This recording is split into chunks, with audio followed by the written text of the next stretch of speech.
Beforehand, however, lava fusion quickly declined over the next several hours until it ceased altogether only 9 hours later. Although we do not yet have a definitive volume estimate, the U.S. Geological Survey states that approximately 88 acres or 0.356 square km were covered by likely less than 300,000 cubic m of lava. While spectacular, this brief eruption was not all that unexpected, as two prior failed intrusions had weakened the pathway towards the surface in the same rift zone during the prior 5 months. Also, many of CA's southwest rift zone eruptions are incredibly short in duration, with 3 of its prior eruptions lasting for 6 hours, 12 hours and 6 days respectively. None of these eruptions marked a precursor to a larger eruption elsewhere on the volcano, meaning that I expect the same to be true with this week's brief eruption heading to Indonesia. You might Lewotobi eruption. All remember the concerns I brought towards an eruption of a Lobi volcano's Laki-Laki cone all the way back in January. At that time, pitch flows had gotten too close for comfort to a local town. A separate town to the east was in danger of being plowed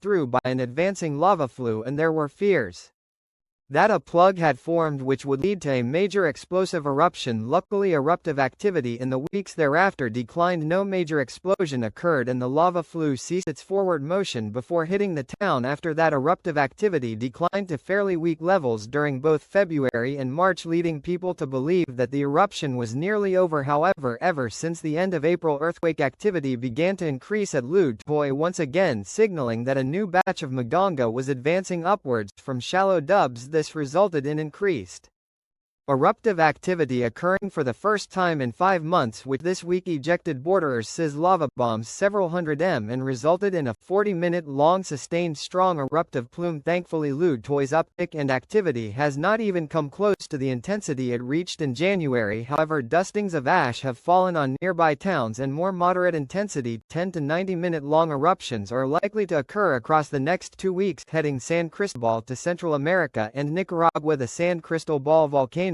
unexpectedly produced a new eruption this week. This event, involving a single moderately sized explosion, occurred at 3:13 p.m. local time on June 7, sending a weak plume of ash to an altitude of 348 m or 10,000 feet. Ash from this plume was subsequently seen falling, but a low volume of material it contained means new true accumulations of ash occurred. While this event could signal the onset of a longer eruption, I want to note that 3 of its prior 4 eruptions involved a singular explosion on a single day. Here is a quick list of erupting volcanoes, the world's volcanoes which are currently erupting. Additionally, here are some volcanoes showing signs of unrest which are not erupting as of the recording of this video on June 8 of 2024.